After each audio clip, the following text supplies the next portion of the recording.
გამარჯობა, თქვენ უყურებთ ყველაზე მაგარ პოლიტიკურ სატირას talk show-ს ეთოქზე. ბოლო პერიოდში გახშირდა გაბრაზებული ხალხის მხრიდან უცხოეთის აგენტებზე. ანუ რადიკალური ოპოზიციის სახეებზე კვერცხებით შეტევა.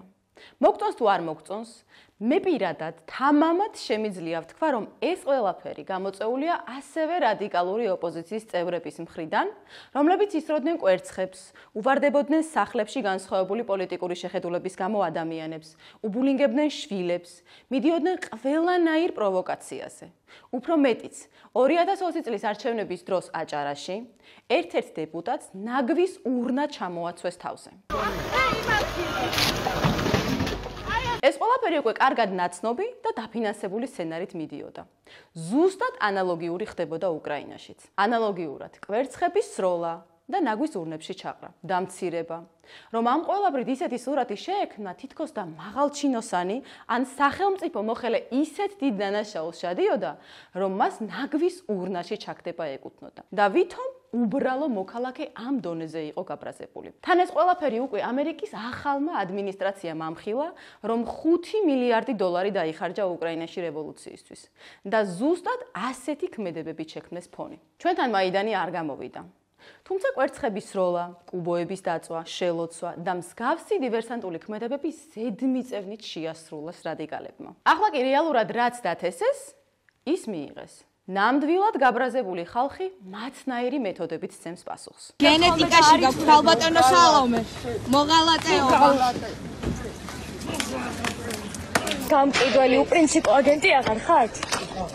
აი რადიკალური ოპოზიცია, რომ ვერ ხვდებოდით, ქართული ოცნება ხალხისგან გიცავდათ და ახლაც გიცავთ.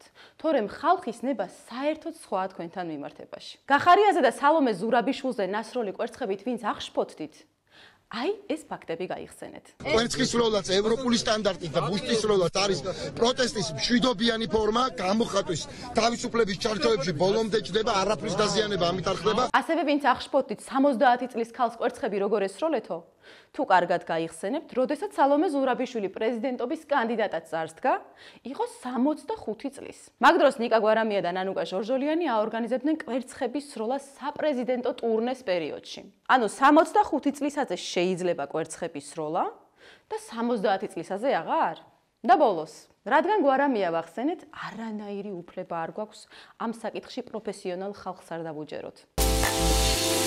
მოდი ახლა ორი სიტყვით შევაჯამოთ გლობალური პოლიტიკის ნაწილი, რომელიც ჩვენს გვეხება. ქრონოლოგიურად რომ მივყვეთ, ტრამპმა ინტერესი გამოთქვა გრენლანდიაზე იმ მიზნით, რომ კოპენჰაგენიდან გრენლანდიას შორს არის, ვიდრე ამერიკის შეერთებული შტატები. შესაბამისად ეს შეასრულებს გარკვეული ბუფერის ფუნქციას. და თქვენ დანიელები და ევროპელები ვერ უზრუნველყოფთ უსაფრთხოებასო. სულ რომ თავი დავანებოთ კანადის, მექსიკის ყურის და პანამის არხის თემას, მხოლოდ გრენლანდია საკმარისია, რომ დიდი ცვლილებები დგება მსოფლიოში. ბრუნდება ძველი კოლონიალისტური დღის წესრიგი და ასევე დიდი იმპერიების საკითხი, სადაც გრენლანდიის თემით ტრამპმა რუსეთს გაუპრავა უკრაინაზე თავდასხმა. რომ შენ სამეზობლოში შენ უნდა აკონტროლებდეს სიტუაციას. ასევე ტრამპის ადმინისტრაციამ ცალსახად დააფიქსირა, რომ რუსეთ-უკრაინის კონფლიქტი დაიწყო ნატოს თემის ირგვლივ.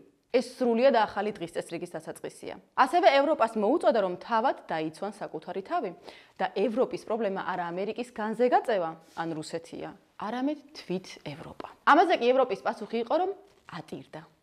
არა, არ ვხუმრობ. ნამდვილად, ევროპაში უსაფრთხოების კონფერენციების უფროსი, ვინც აორგანიზაციებს უსაფრთხოების მიმართულებას, გამოვიდა და არც მეტი, არც ნაკლები ეს კაცი ატირდა.